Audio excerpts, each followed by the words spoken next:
Sana bir tane alaram balaza götür. Bizde var.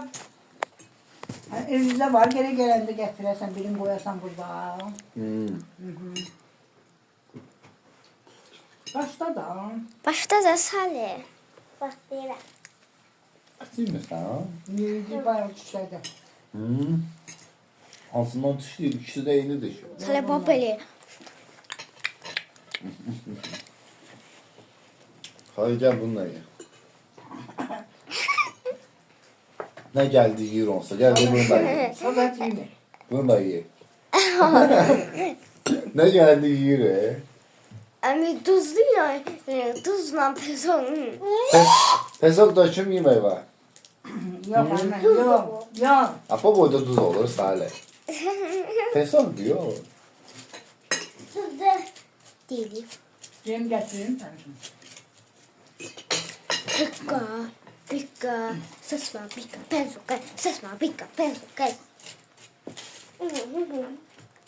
Sesma pika, pensuka.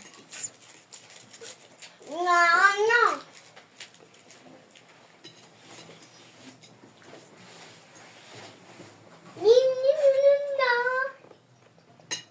Emir. Var sana ama böyle gezersin haftaya. Olursan.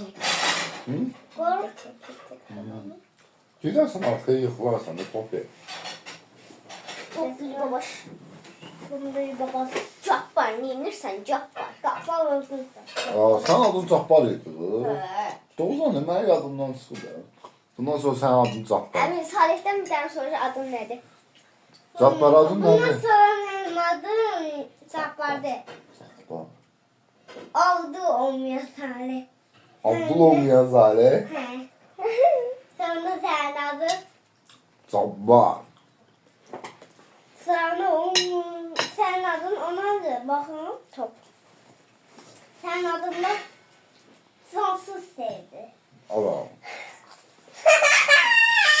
Aç ağzını, aç ağzını. Salih yine bir. Bunu ver.